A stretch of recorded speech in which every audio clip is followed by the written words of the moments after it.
Hello everyone. We'll be tackling about the categorical imperatives and utilitarianism. My name is Brent and accompanied by Aku biasa Muslim.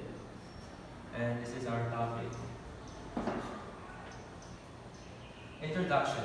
Categorical imperative in the ethics of the 18th century German philosopher Immanuel Kant, founder of critical philosophy of a moral law that is unconditionally or absolute for all agents. So, what is categorical imperative? So, categorical imperative, it is an unconditional moral obligation which is binding in all circumstances and is not dependent on a person's indication or inclination or purpose. So, for example, you shouldn't kill, you have to help others in need, and also don't steal. So, you have your own decision to decide what's right. If it's wrong, it's wrong.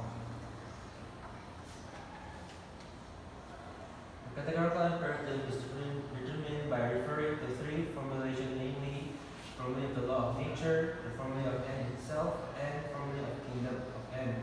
The first one is formula of the law of nature insists that we should act only according to the maxim which could be universalized.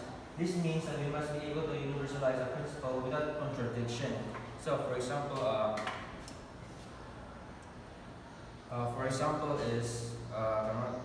if you put salt in the water, it will dissolve. It cannot maintain its form because it's a natural law. It will dissolve in the water. So that's that. And the second one is the formula of end itself. Ensures that you never treat others or oneself merely as a means, but always as an end. To use someone merely as a means to some other end is to exploit their rationality, and we should value everyone as rational beings. So the formula of N itself is, for example, is mga favor. You give a favor because you want to. Pero di ka expect na anything in return. So mga favor, pero di ka expect anything in return kung mga. So that's that. And number 3 is formula of the kingdom of N. As for us to act if a legislating member in the universal kingdom of N's, the kingdom of N's is a world in which everyone acts from categorical imperatives. And although we may not live in this world, we must act as we are. So, for example, inana is si Kobe. Gusto siya makapasar sa classes niya. So, kung sa iboto niya, mag-study siya, attend classes, mag-listen siya, para kasabot siya, para makapasar siya. Okay? And utilitarianism. Though the first systematic account of utilitarianism was developed by Jeremy Bentham, the core insight motivating the theory occurred much earlier. That insight is that morally appropriate behavior will not harm others, but instead increase happiness or utility. So, we'll be mag-voluntary na sa utilitarianism. So, for example, kung gusto palito, for example, pag-ice cream, dito dyan ka sa dagan na toppings, dito toppings. Kaysa ng mga uban dara, dito nagaman kayong mga toppings, ito na ka sa madaghan. So gusto di mo, so the more the better. Okay.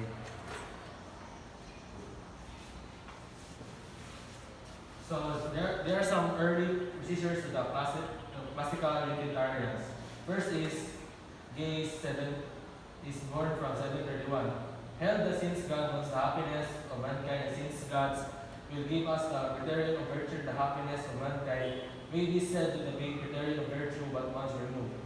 So kinsa man si Gay? So Gay is to account for agreeableness to reason as a criterion of virtue. Gay included under his notion of reason not only reason.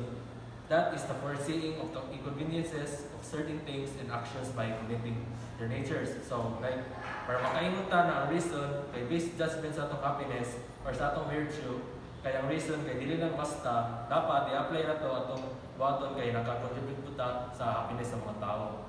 So, the next is Anthony Ashley Cooper, the third Earl of Shaftesbury, 1671 to 1713. Is generally to have been one of the earliest moral sense theories, holding that we possess a kind of inner eye that allow us to make moral discriminations. So, si Anthony believed that humans are designed to appreciate order and humanity, and that proper appreciation of order is based of correct judgments about morality. So, according to Anthony, Gituan niya ang mata ng tao kay is design of operation sa order and harmony in which people are peaceful and agree with each other.